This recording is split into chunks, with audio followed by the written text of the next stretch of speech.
Só um minutinho, tá, gente?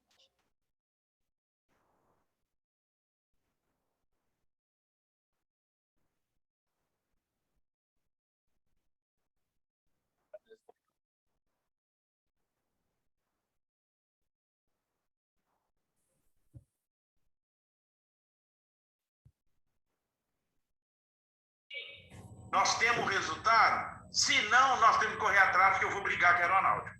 Nem que eu vou acionar a justiça para a aeronáutica. Eu vou ter que ir no hospital. Porque o cidadão está sentindo dor e deu bactéria. Só isso. Não vem falar comigo que a infecção é recorrente, não, Alain. Só para a gente não discutir. Eu quero só essa informação. Estou te contando tudo para você entender o que eu quero que você responda para mim. Foi feito no domingo uma nova amostra de urina. Como é que ela definiu que ele está sem bactéria? Não fez. É só isso, tá bom? Boa noite para você. Me responda quando puder. Não fez. Não fez.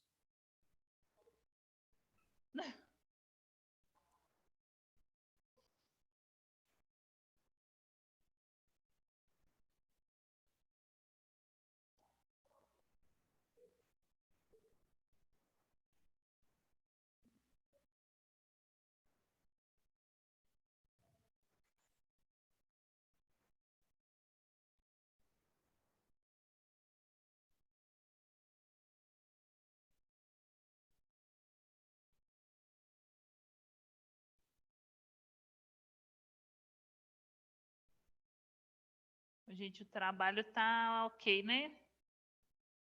Tá tranquilo, né? Os dois. Professor, o trabalho do dia 1º pode ser entregue até meia-noite de quarta-feira? Né? Você tá osso, professor. O negócio do municipal, do Estatuto Municipal, tá osso. Você não conseguiu achar? Municipal, não, eu tô caçando. Aqui em Contagem, Belo Horizonte, você acha as coisas, mas tudo só artigo, mas só fala dos... Como é que diz assim? FCE, FCI, fala de fundação, mas das leis mesmo, em prática, não acha.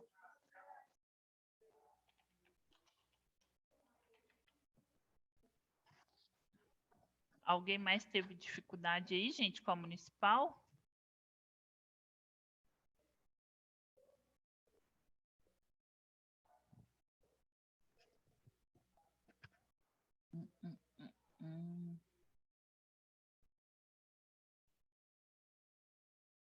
Ô, Lucimar. Oi. Deixa eu te perguntar, aquela lei federal é a lei nacional, né? Isso. Vamos tirar uma dúvida. Obrigado, só isso mesmo. Obrigado.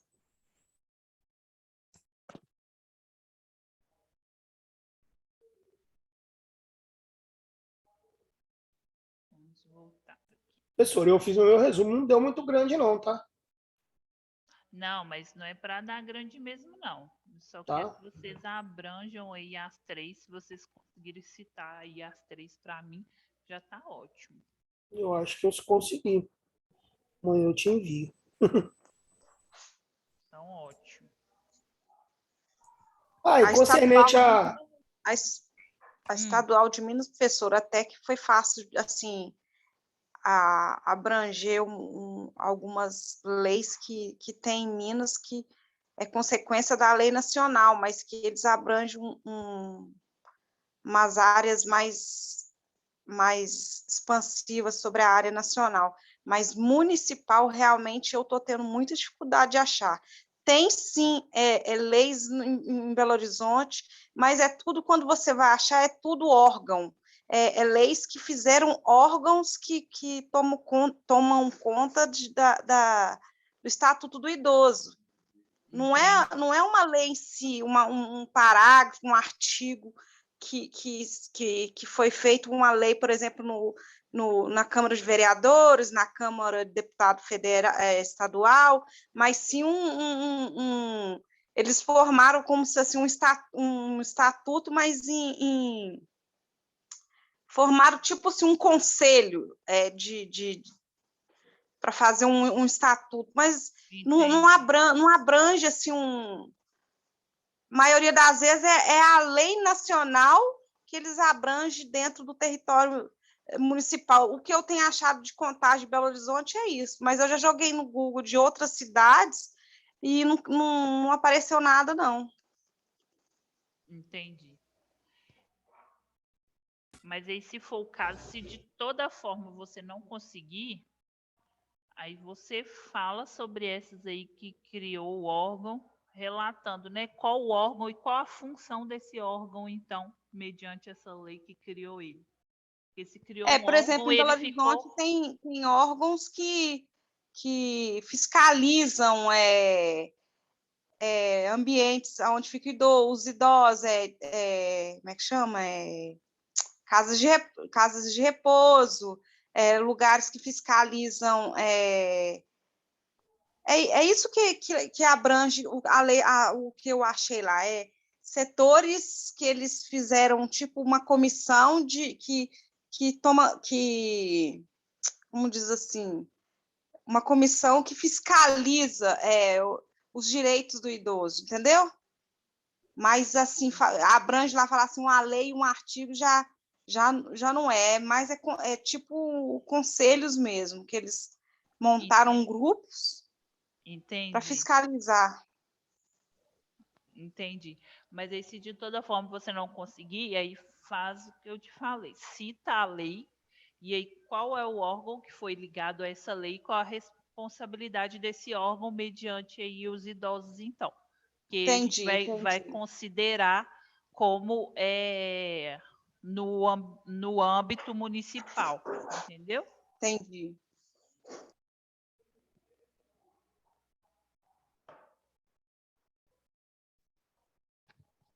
Então, aí, as doenças cujas terminações, né, as palavras vão ser terminadas em "it", elas vão significar alguma inflamação. Então, apendicite, inflamação, então, do apêndice, né? A bronquite, a gente viu aí lá nas doenças respiratórias, inflamação dos brônquios, né? A cistite, a inflamação da...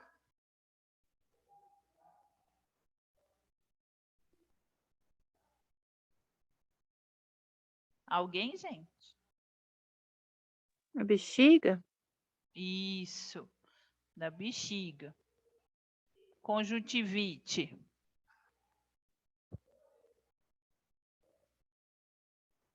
Dos olhos. Isso, da conjuntiva e dos olhos, né? E a dermatite? De pele. Da pele. Tem alguma outra it aí que vocês conheçam, que é muito comum?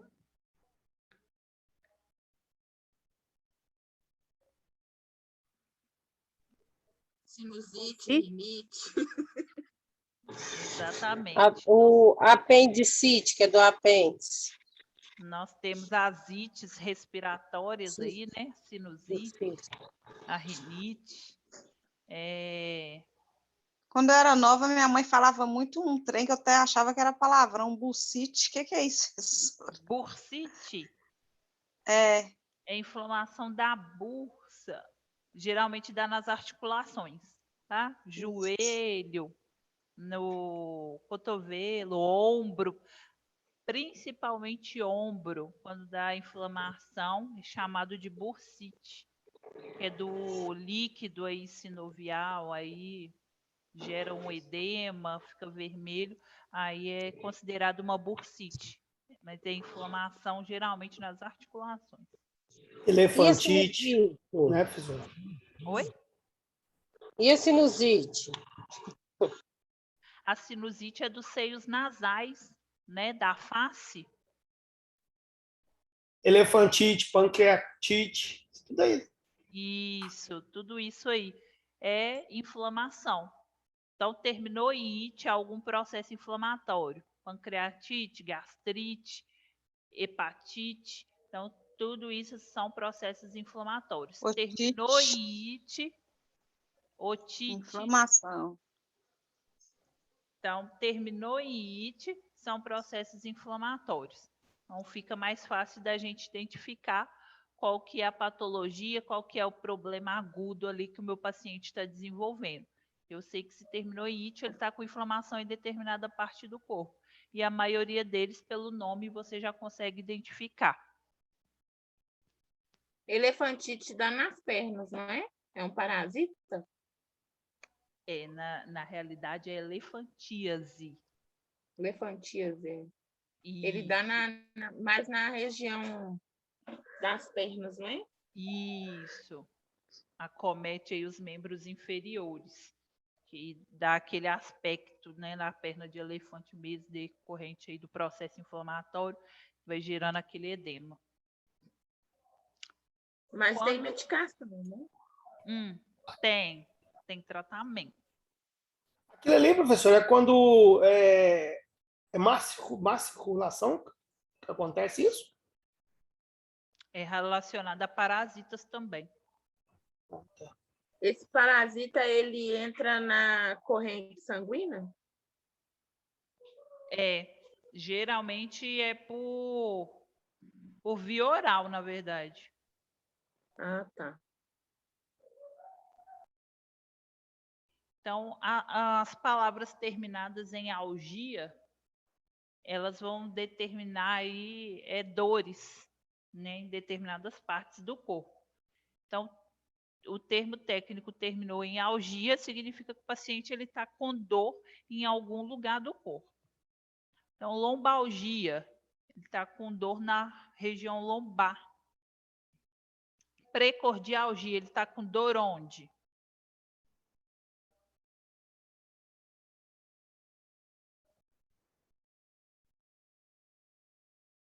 Hein, galera?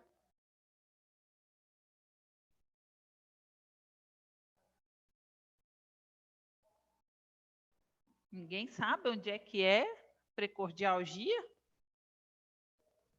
Gente. Quando uma pessoa infarta, ela está com dor onde? Tem alguma coisa a ver com o coração? Tem alguma coisa a ver com o coração, não tem? Sim. Ela está com dor no precórdio. Dor no peito. Dor no peito. Então, ela está com uma precordialgia. Uma pessoa que está infartando, ela está com uma precordialgia. E a braquialgia? A gente já viu esse termo. Nervos do braço. Dor no braço, né? E a cervicalgia? Cervical. Dor na coluna cervical. Isso mesmo. Epigastralgia? Dor no estômago? Na região do epigastro, tá? É. E a gente pode encontrar epigastralgia ou gastralgia. Então, e é diretamente no estômago. Isso. A epigastralgia é na região do epigastro, tá? Então, os termos que terminam em algia, o paciente está com dor. Só precisa identificar qual é a parte que está doendo nele. Tá? Assim fica mais fácil de vocês ir se familiarizando com os termos. Tá? São alguns macetes. Então, a gente olha sempre o final das palavras para poder ter uma noção, fazer uma associação melhor.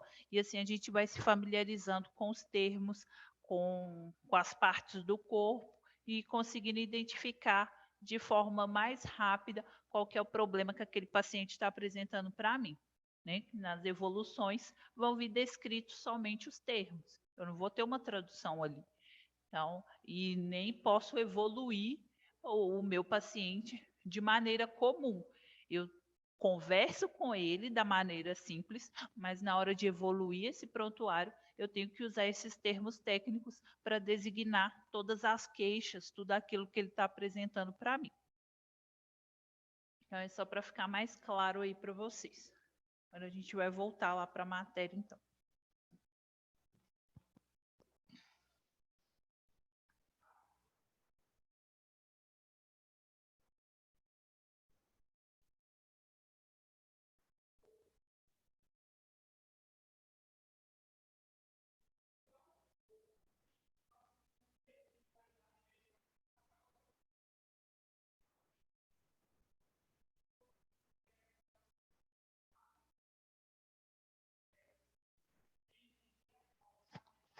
E aí, gente, o que é cuidado paliativo? Cuidados no fim da vida para deixar com que o paciente, o fim da vida do paciente seja mais menos sofrido para ele, né? Isso. A intenção do cuidado paliativo é trazer conforto, né? A gente sabe que o paciente ele está com um prognóstico ruim, ou seja, ele não tem uma perspectiva de sair daquele quadro que ele está apresentando, mas a gente vai tentar trazer o melhor conforto, né? Vai tentar trazer o óbito ali para ele de uma maneira mais leve, de uma maneira respeitosa. Então, cuidado paliativo é isso, é tentar confortar não só o paciente, mas a gente vai abraçar esse familiar que está vivendo aí essa situação junto com ele, tentando deixar aí as coisas mais suaves, de maneira mais leve, sendo o mais empático possível, né? Porque é uma situação complicada. Às vezes o paciente ele nem sabe que ele está passando por essa situação, mas o familiar que está ali acompanhando está ciente de toda a situação, sabe que, né, o quadro não é mais reversível, então a gente vai ter que abraçar esse familiar aí também, para ele passar pelo luto de uma maneira mais leve, mais tranquila. Então, o cuidado paliativo, ele vai ser aí o conjunto, né, de atos multiprofissionais que vai ter por objetivo efetuar o controle dos sintomas do corpo, da mente, do espírito e do social, que inflige o homem na sua finitude, isto é, quando a morte dele se aproxima. Então, eu vou tratar ali o meu paciente como um todo, desde os sintomas do corpo até a mente desse paciente, por medidas de conforto, medidas aí mais leve, tentando deixar ele o mais confortável possível, tentando fazer com que ele se sinta mais confortável na situação que ele está passando, tentando trazer coisas que é de interesse dele, né, para tentar não deixar nada sendo obrigatório, para não tentar deixar ele contrariado ou mais angustiado pela situação que ele já está passando. Então, eu vou tentar trazer coisas que deixem o ambiente em si mais confortável possível também. Então, se é um paciente que ele é muito religioso, a gente sabe que não pode entrar com determinadas coisas dentro da instituição, dentro de um hospital. Mas se é um paciente que está passando por cuidados paliativos, que eu sei que o prognóstico dele é muito ruim, né? Eu vou deixar colocar um terço ali na cama, eu vou deixar colocar uma Bíblia, vou deixar colocar uma foto de algum parente, né? Eu vou tentar deixar esse ambiente um pouco mais humanizado para ele, para ficar um pouco mais confortável. Então, na maioria das vezes, a família é também abraçada pela equipe multiprofissional, pois ela compartilha do sofrimento do paciente. Então, o familiar que está acompanhando ali todo dia, que está lado a lado, a gente vê que a pessoa sofre também, até porque ela tem um conhecimento maior do que está passando. E nem sempre o idoso ele está ciente do seu quadro, né, devido aí a alguma doença degenerativa, alguma doença neurológica, mas o familiar sabe, o familiar que está acompanhando, ele está ciente, a equipe médica passa isso para ele, né? Então a gente vai ter que abraçar esse familiar, vai ter que acionar aí a assistência social, psicólogo, para ajudar ele a passar por esse sofrimento de forma mais leve. Então, a nossa terapia do cuidado paliativo vai abranger não só esse paciente, mas o familiar também. E aí o cuidado paliativo ele prolonga-se após a morte, dando esse suporte aí então para os familiares. Então o paciente morreu, mas o familiar ainda está ali vivendo, né, aquele luto, está ali passando por um período ali de aceitação, né, daquela perda. Então a gente vai continuar cuidando, vai continuar prestando assistência a esses familiares mesmo após a morte. Então, eu vou tratar aquele corpo ali com muito respeito, com muita dignidade, não é porque ele não tem vida que eu vou tratar de qualquer maneira. Ele é um corpo, esse corpo é familiar de alguém que está sofrendo por essa perda. Então, eu tenho que ter empatia pelo outro, eu tenho que entender o sofrimento do outro para poder tratar ele com a maior delicadeza, com a maior empatia, com o maior cuidado possível. Então, a gente abraça sempre o familiar nesses momentos aí de sofrimento.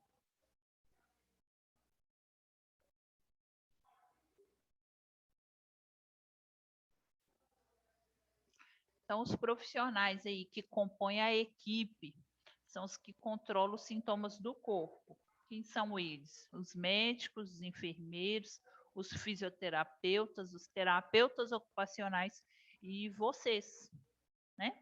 Técnicos de enfermagem. E aí, da mente, quem que vai cuidar? Psicólogo, psicoterapeutas, psicanalistas e os psiquiatras. E do espírito, são os religiosos, né? O padre, o pastor, sacerdote das diferentes crenças religiosas, que vai depender aí de qual crença o paciente é. E do social vai ser a assistência social aí e voluntariado. Dependendo da instituição, tem um grupo de voluntários que designa aí a estar cuidando, a estar prestando assistência nesses momentos aí de luto, nesses momentos de fases finais aí, terminais da vida. Então, cada um ali vai estar trabalhando da sua forma, vai estar trabalhando na sua área e todo mundo vai formar aí uma equipe multiprofissional para deixar esse cuidado paliativo mais holístico possível, mais integral possível, para me pegar esse paciente como um todo. Então, desde o corpo até a sua religião e social, eu preciso de pelo menos um profissional em cada área ali atuando para que esse cuidado paliativo ele seja feito de forma completa, tá? Então, independente da religião desse paciente, eu não vou opinar, é a religião do paciente. Se eu não concordo, o problema é meu. Não vou opinar de maneira alguma. Eu vou tentar trazer alguém que seja dessa religião para que o paciente ele se sinta mais confortável, para que ele tenha um momento ali da fé dele, da crença dele, né? Então, se eu tenho acesso, se eu consigo ter acesso a isso, eu vou providenciar isso para o meu paciente. Se é algo que eu acho que vai cooperar para o quadro dele, né, para o conforto dele ali na fase final da sua vida, eu vou, junto com a junta administrativa aí da instituição, eu vou levar esse problema adiante para a gente tentar trazer essa pessoa. Porque algumas instituições, alguns hospitais, eles já vão ter a capela lá dentro, né? Eles já vão ter um padre que faz esse papel aí do sacerdote para poder ir lá no leito e aí não só conversar com o paciente, mas com o próprio familiar. Mas as demais religiões a gente não vai ter dentro da instituição. Então eu posso tentar buscar fora, ou então o próprio familiar, né, sendo da mesma religião, ele já vai conhecer alguém que tem essa prontidão, que já tem esse costume de fazer isso, e aí ele vai estar trazendo isso para mim. E aí eu, junto com a parte administrativa, vou providenciar a entrada dessa pessoa para poder estar fazendo essa visita aí ao paciente, para poder estar prestando ali a última fé dele, ele tem um momento ali de crença já no final da sua vida.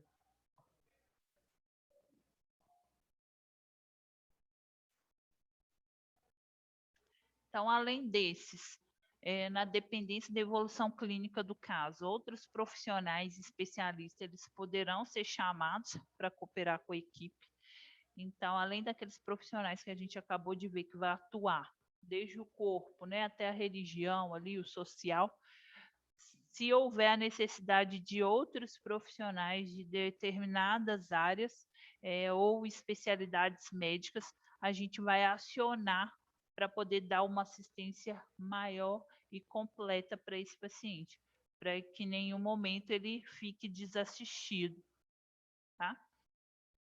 Nessa fase, não existe mais o objetivo de curar o paciente. Então, não tem reversão mais do quadro, não é uma situação curativa mais, não tem reabilitação mais. Tudo que pôde ser feito para tentar curar, para tentar reabilitar, foi feito. Agora é aceitar a progressão dessa doença até a finitude da vida e tentar deixar isso de forma mais leve, né? Eu não vou deixar o meu paciente sofrendo até ele morrer. Eu vou acompanhar essa fase progressiva da doença dele, sem que ele tenha esse sofrimento. Então, se ele precisa de medicação para a dor, eu vou fazer essa medicação para a dor.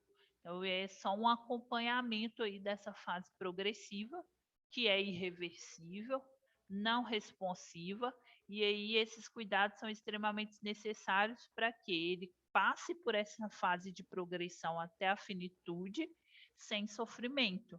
Então, ele vai ser acompanhado aí 24 horas e da melhor maneira possível, da forma mais humanizada possível. Essa é a intenção aí do cuidado paliativo, porque reversão não tem mais.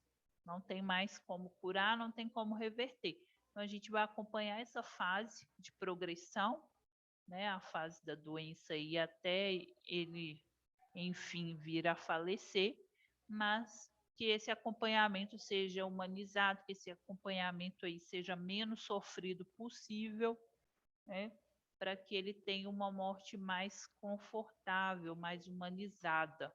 E aí a gente prestando essa assistência, o próprio familiar, ele tem um entendimento melhor desse luto.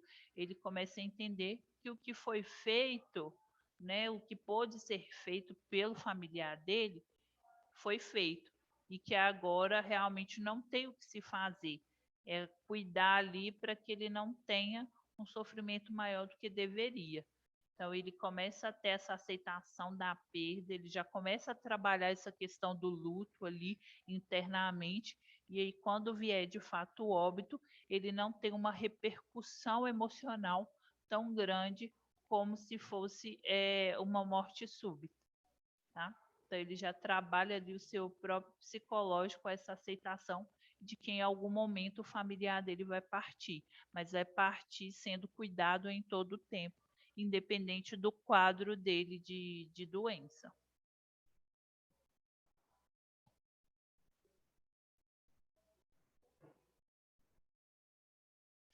A gente vai começar uma nova matéria, eu vou parar por aqui, que inclusive, se eu não me engano, é a última, né, da nossa apostila.